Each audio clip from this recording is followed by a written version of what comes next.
look at what in the world CeeDee Lamb just posted on social media, family.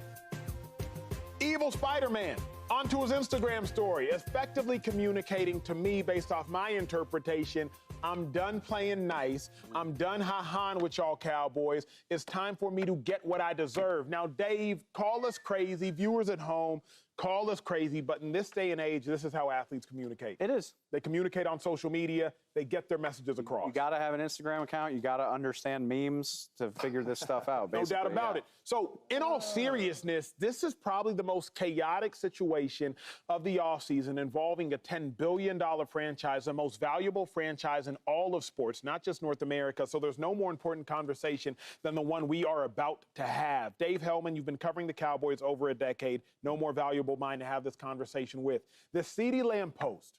What does it actually say about the emotions of CeeDee Lamb and how disgruntled he is with where the contract is? I mean, CeeDee Lamb's got to be disgruntled. I mean, we're going on month 3, entering month 4 of this. And for that matter, CeeDee Lamb has been in line for a new contract since his 3rd season ended. He is one of those guys who has hit every mark along the way. Good rookie year, yep. Second year, yep. All-pro 3rd year. He's been overdue for this contract. Of course he's frustrated. And of course this matters a lot because CeeDee Lamb is the Dallas Cowboys offense. One of the best receivers in the game last year. There's not a lot in the way of depth behind him. They need him there. I struggle to say that the post really changes anything for me, though, because what exactly more can CeeDee Lamb do to, quote-unquote, not be a nice guy anymore? I mean, again, he hasn't been in the building this entire offseason. He wasn't there for any of the voluntary stuff. He wasn't there when it cost him money in June. And he's been out all summer, which I'm fine with, by the way. I want CeeDee Lamb to get his contract. I approve of whatever he needs to do, but what else is there to do? I guess maybe CeeDee Lamb could be suggesting he's willing to miss games, but I had kind of thought that was the case anyway when you're talking about potentially becoming the highest paid non-quarterback in the league. So it definitely matters. I'm definitely in CeeDee Lamb's corner. This doesn't really move me a whole lot, though, because we've kind of been following this playbook for 3 months at this point. Now, Dave, I feel like you lied to me. Well, I would never. I feel like you told me one of the most egregious lies. I've known you for 8 going on 9 years now. I would never. I feel like you lied to me. I'm going to tell you what you lied about as soon as James Jones and Shady McCoy speak. But he gonna lie. So I'm just going to sit here on the edge of my seat for 5 minutes? Dave, that's what you call a tease. Dave Hellman told me an egregious lie. I will expose him here momentarily. But James Jones, what do you make of the CeeDee Lamb post? How big a deal? Man, this is a big deal, man. This is the best player on your offense, gives you a lot of value on your offense. You don't have any other good receivers behind him to go out there and make plays for Dak Prescott. I hear Jerry Jones come out and say this crazy stuff, man. There ain't no rush to get this thing done. When you trying to get it done, Jerry? Running out of time. Like for real, like this don't even, make this make sense. It don't even make no sense with what Jerry's talking about. I understand Brandon Ayuk is not under contract yet, but do you hear the Niners saying any of this funny stuff?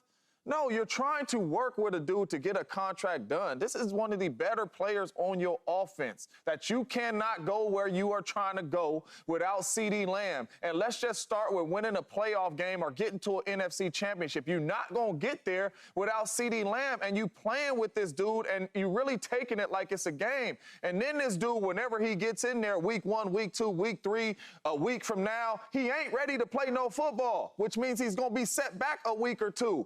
Can you afford to have a slow start and still make the playoffs? You can't. You haven't paid Dak Prescott. You haven't paid CeeDee Lamb. This is crazy to me. I don't know what Jerry Jones is doing. It's really making no sense. And then you come out to the media and you acting like it ain't no urgency to get this done. The man ain't there. The football season, I don't know if you know, Jerry Jones, is 2 weeks away. You open up with a big-time defense in the Cleveland Browns that ain't playing no games with Myles Garrett and them boys. Who you throwing to? And even if he is there, he got to get in football shape. You're not even throwing to him. You putting your quarterback in a bad situation and your head coach in a bad situation who's calling the plays. This makes no sense to me, man. It's frustrating. And I ain't even CeeDee Lamb. I ain't even getting none of CeeDee Lamb money, but it's frustrating when you do what CeeDee Lamb has done, an all-pro receiver, better numbers than Justin Jefferson in certain areas, and I'm sitting over here fighting for my money, and you over here playing with my money saying crazy comments like that. It's ridiculous, JD, man. you notably have said in your heyday, NBA is a 2-time first-team All-Pro, 6-time Pro Bowler. You notably said you never were in this situation. No. They always ran you your money ahead of time, whether it's the Eagles, the Buffalo Bills, etc. But if you're CeeDee Lamb and now you're posting on social media, you think that post means anything? You never had to kick and scream for bread, but you think that means something? It means something. He's hurt. And I'm truly embarrassed, bro. Right? Because, like, I like Jerry Jones.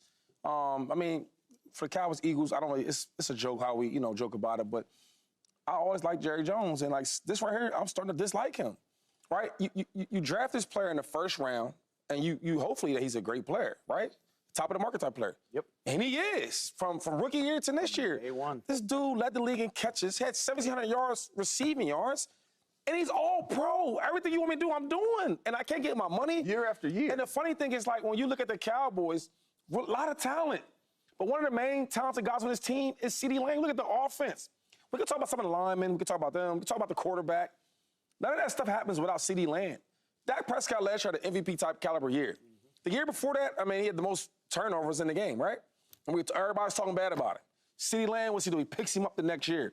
And I'm thinking about when you talk about having you're running a team, and your best players are playing like the best players in the league, you got to reward them dudes. Yeah. He just made a comment saying that he's all in, right? So that means, okay, look, guys, my top wide receiver, my top defensive player, my coach, my quarterback, we all in this thing together. We trying to win a championship. And you need your best offensive weapon there. So as I look around the league, I see all these guys getting big contracts, right? I'm not even talking about the regular players, I'm talking about the quarterbacks. And it's like, okay, we got to pay our quarterback because obviously the number one position in football is the quarterback. But we want to have a chance to win games. You can't win without a quarterback. And then when I think about the Cowboys, it's like they're doing everything backwards. Mm-hmm. If I want a player to play at the best of his ability and give me everything he has in football and in the NFL, you pay him money. Listen, bro, you ball out, I'm going to pay you. CeeDee Lamb is doing that. So now he's been doing everything, even in his comments to the media. I haven't heard one bad thing from CeeDee Lamb. If it was other players like myself. Yeah, the closest we've gotten you feel me? Is this photo, Spider-Man. It's sad. Dave, let me address you, Dave Hellman, because one of the most profound things you said is one of the biggest lies you've ever told. Dave has told me year after year, day after day, in regards to the Cowboys. I used to love it. Now I feel lied to. You said deadlines make deals. Deadlines you make realize deals. The deadline is still a ways out there. Like, but they can and they have played it way closer to the season. But Jerry than this. Jones said, now Dave told me regarding the Cowboys, deadlines make deals. Jerry Jones said, and I quote, "I'm not worried about a target date. I'm not worried about a deadline." So I was under the impression that the deadline will make the deal. I can't, you calling me a liar? You think I'm the one lying, not the guy who's posturing in the news for leverage over one of his star players. Jerry Jones is the one feeding you some BS, not me. That's not me, brother. Well, Jerry Jones he's trying to win his leverage back and say, I don't care how long we have to wait. You think Jerry Jones doesn't want CeeDee Lamb in camp?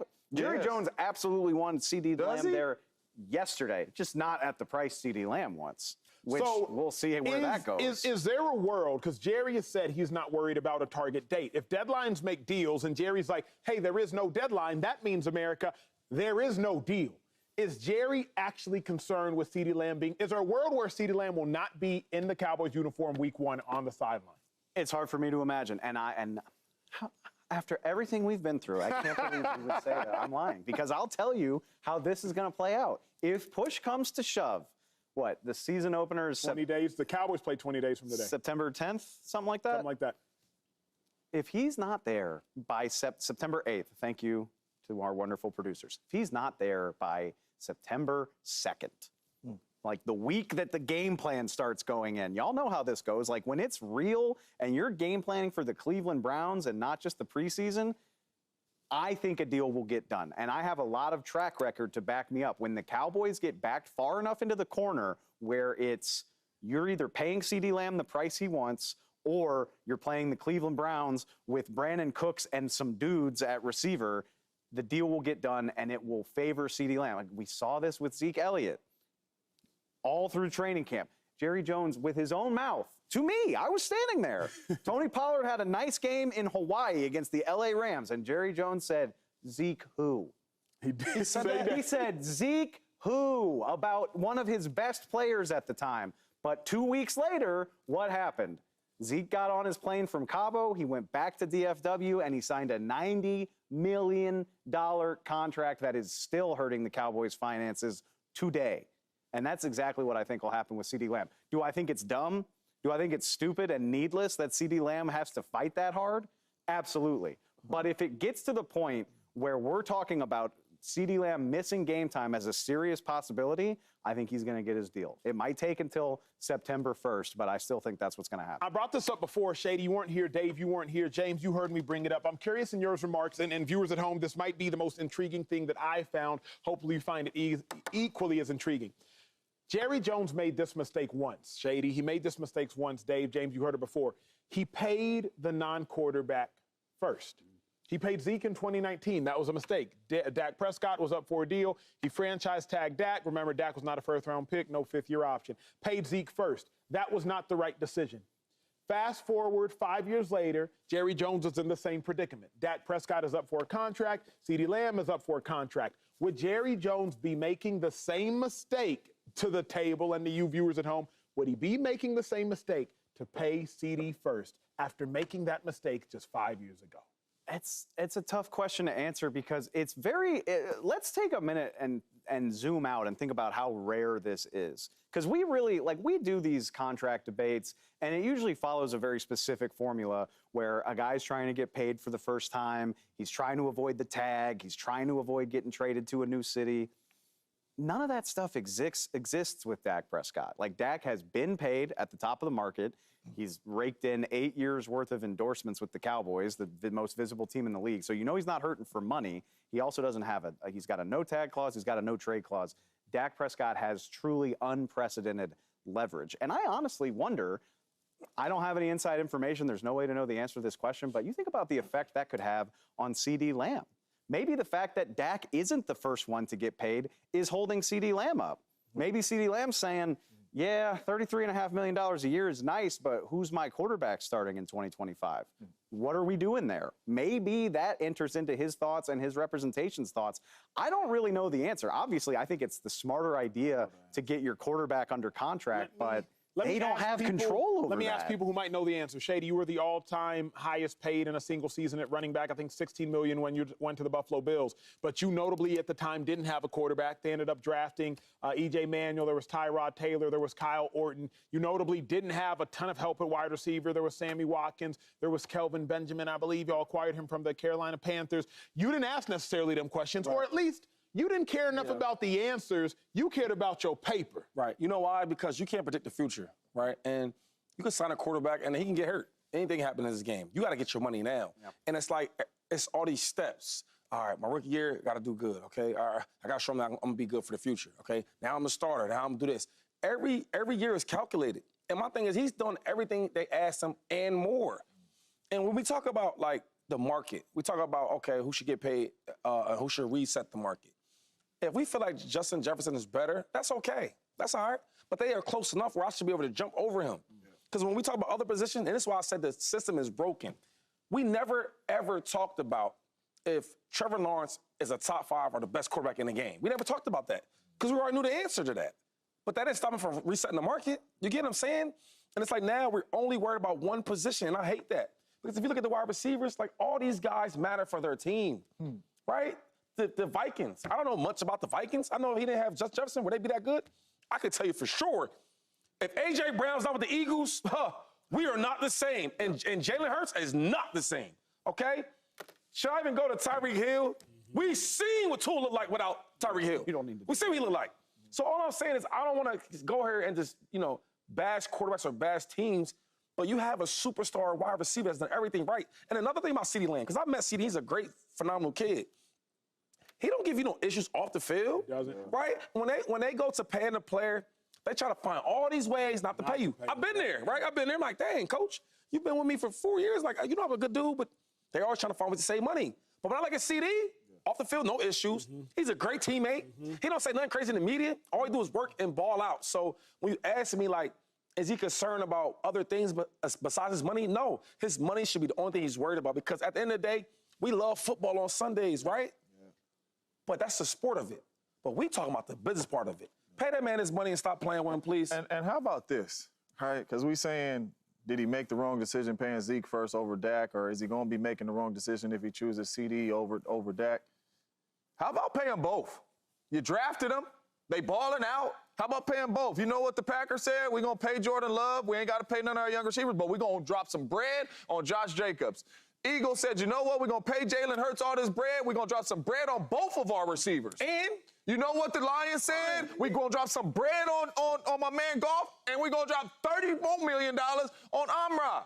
Pay your players. Y'all drafted them. Pay your players. This makes no sense to me. And you knew these boys was coming up. Like, it ain't a surprise. Mike is coming up next year. You're going to be in the same situation? Come on, man. Pay the dudes the money, man. And I don't get this part. Because, like, I mean, I'm not an owner, but they got a lot of people that work for them that's really, really smart, right? And if I draft, but I'm saying, if I draft the first-round player, right? Because CeeDee one of those slouches at Oklahoma, like that. right? He was nice. Like that. So then you get rid of your number one receiver, Amari Cooper, and then CeeDee is everything and more of that. It's like you knew what you see him his first and second year. Like, okay, we got one, Acho. We gonna have to pay him eventually. Put money to the side. Why you don't? It's rare that a player checks every box from the start the way that CeeDee Lamb has. Crazy. Yeah. Subscribe here to get the latest from Speak, and go watch a few segments from our other shows on FS1.